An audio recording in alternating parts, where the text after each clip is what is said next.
Happy holidays once again, everybody, and Tony here with my review of Peter Hofmann Vom Himmel Hoch, which is a reworked version of his 1989 album Stille Nacht, which was also released by Columbia Records on November 18, 2011. Aside from having dramatic tenor Peter Hofmann as the main soloist of this album, the conductor was Andrew Price Jackman, the orchestra was the London Symphony Orchestra, the choirs were the Chor der Bayerischen Rundfunks, the choristers of the St. Paul's Cathedral, and the Royal Choral Society. The chorus masters were Elfriede Hackel-Steinherr, John Scott, and Michael Hyland. And this also consisted of such classics such as Süße die Glocken nie klingen and Stille Nacht, as well as Joy to the World, In the Bleak Midwinter, Auld Lang Syne, and Song of Joy, which is a remix arrangement of Ludwig van Beethoven's An die Freude. I've always been admiring Peter Hofmann ever since I was a young boy at my earliest and as a young teenager at my latest. I remember thoroughly liking him when I was about 15 or 16 years old, and I saw some clips of him on YouTube singing Lohengrin,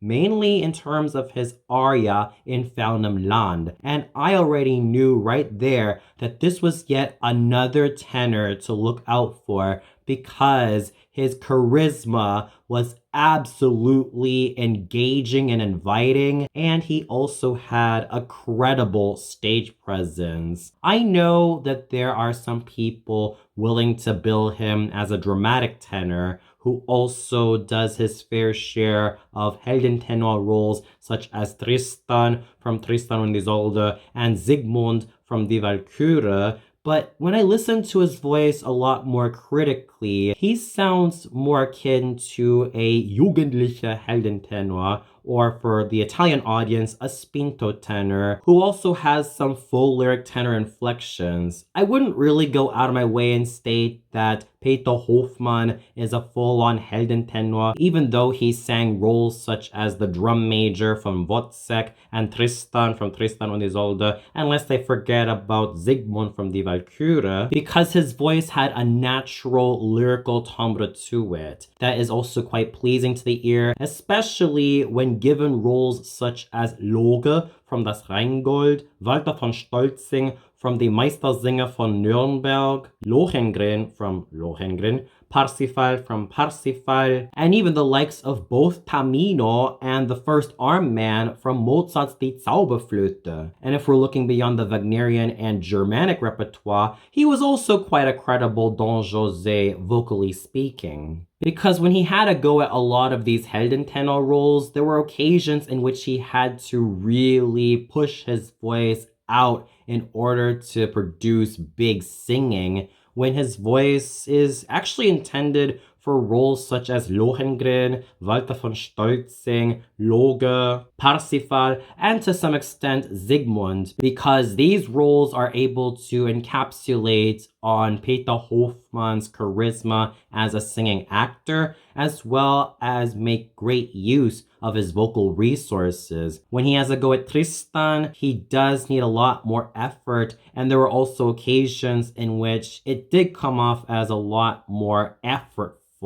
as opposed to the natural, freer tones of his predecessors, including Lauritz Melchior and Ramon Vinay, unless they forget about Hans Beurer, Bernd Aldenhoff, Rudolf Lustig, and Ludwig Suthaus. Regardless of my tastes in terms of Peter Hofmann as an opera singer, I still enjoy him in roles such as Lohengrin, Loge, Sigmund, Parsifal, and Walter von Stolzing, as these roles were clearly intended for him. And he's also one of my favorite Taminos because of his fantastic musicianship. Even when he made the switch from opera to musicals and popular music, he still maintained that really charismatic and awesome timbre, which was round, rich, silvery, and quite velvety to listen to, and on its best days, it's absolutely pleasing to the ear. He's even sung Andrew Lloyd Webber's The Phantom of the Opera, alongside the likes of Annemarie Kaufmann and Deborah Sasson as Christine Daye, as well as recorded Schlager and pop songs, thus demonstrating himself to be a consummate, charismatic, and totally charming singer, complete with handsomely virile Hollywood star looks that's almost akin to the likes of James Dean, Clark Gable, and Humphrey Bogart, coupled with the virile charm usually found in Elvis Presley and Dean Martin, despite me not claiming that he is a legitimate Heldentenor, but more of a fine voice, jugendlicher Heldentenor, with a big enough voice to conquer roles like Lohengrin and Loge and Walter von Stolzing. His vocal gifts were in absolutely fantastic evidence in Vom Himmel Hoch. His voice maintained that round, rich, silvery quality that I've always admired about Peter Hofmann, which is in clear evidence in Süße die Glocken nicht klingen, Stille Nacht, which he not only sang in its original German, but also in English and Italian, O Tannenbaum and Es ist ein Ros entsprungen. And lest I forget about how much his voice radiated so beautifully with his rendition of Macht hoch die Tür, Leise rieselt der Schnee, vom Himmel hoch komm ich her, and a magnificently grandiose version of O du Fröhliche, in which it sounded a little bit more like a mighty sounding march rather than the more pensive, reflective Christmas carol that's usually sung in. But with Peter Hofmann's version, the orchestra goes all out, and he also contributes so handsomely. And it's not just the German classics that Peter Hofmann aced in, but also some English-speaking Christmas classics. His rendition of O Holy Night was handsomely sung, complete with covered tones, clearness in his voice, as well as his trademark round, rich, and silvery timbre that made him more credible as a jugendlicher Heldentenor / spinto tenor with a full lyric tenor edge to his voice. He also exercised it with the first Noel and used shading and nuance, as well as the complete color palette in his rendition of I Wonder as I Wander and What Child Is This? He also exercised some agility with his rendition of Joy to the World, and his clear diction was also in fabulous evidence in the Bleak Midwinter and Auld Lang Syne. What was even more enjoyable was hearing his contribution to Song of Joy,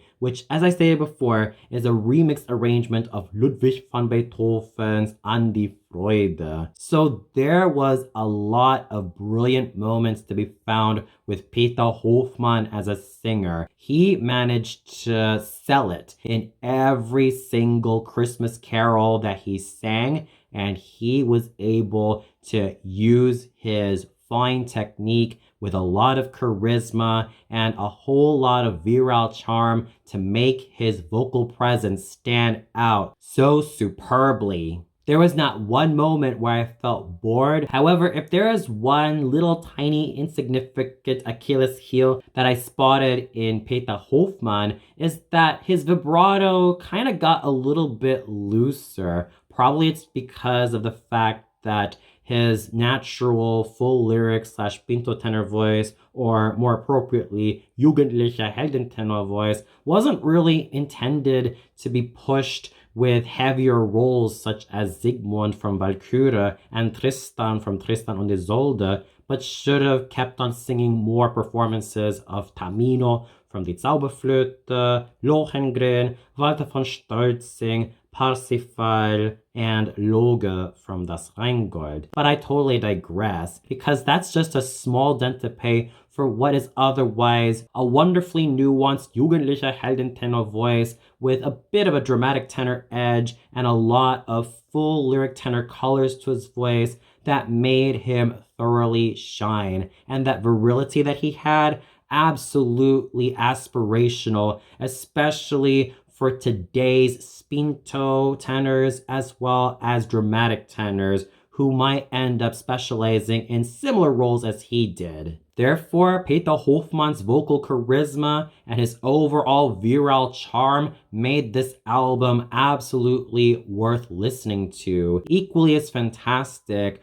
was the great conducting done by Andrew Price Jackman, who conducted with great nuances, a lot of inflections, and interesting moments that made his conducting thoroughly exciting and absolutely worth listening to. The great contributions done by the London Symphony Orchestra, in which all the members of this said orchestra were in fabulous shape all the way through, no sour notes, just clear, clean, and crystalline playing from everybody, and all the choruses featured the Chor der Bayerischen Rundfunks, the choristers of St. Paul's Cathedral, and the Royal Choral Society bolstered the entire performance found in this album with great artistry and equally pristine musicianship. Whether you listen to the original Stille Nacht from 1989 or the slightly revised version from 2011 Vom Himmel Hoch,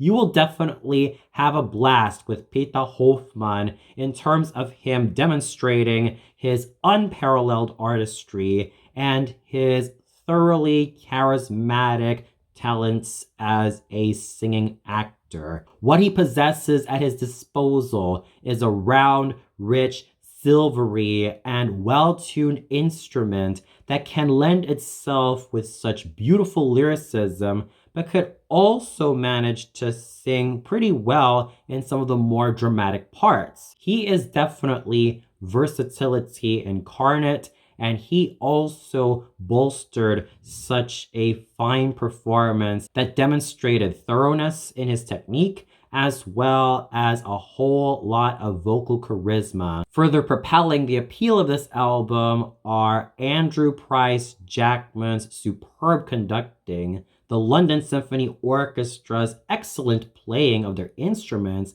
and the choruses from the Chor der Bayerischen Rundfunks to the choristers of St. Paul's Cathedral to the Royal Choral Society. Everybody was at their A game through and through. And you know darn well what I'm gonna give Peter Hofmann Vom Himmel Hoch.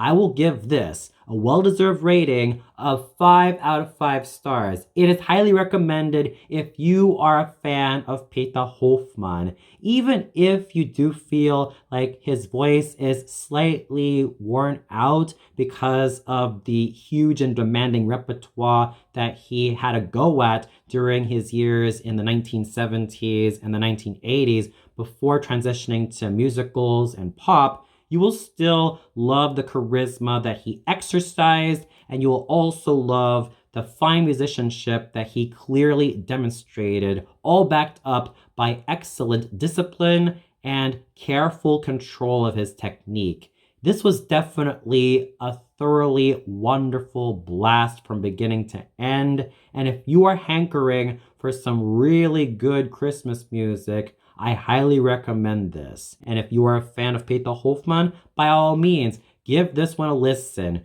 You will have a wonderful time with Vom Himmel Hoch, or even its original incarnation, Stille Nacht from 1989. And for those of you who listened to Peter Hofmann Vom Himmel Hoch, what'd you think of it? Did you really enjoy Peter Hofmann and his thoroughly fantastic vocal charisma? Was there a favorite Christmas carol that you would have loved to listen to over and over again here? Was there a particular part of Peter Hofmann's voice that you loved so much? Or did you feel like this album was not really to your liking?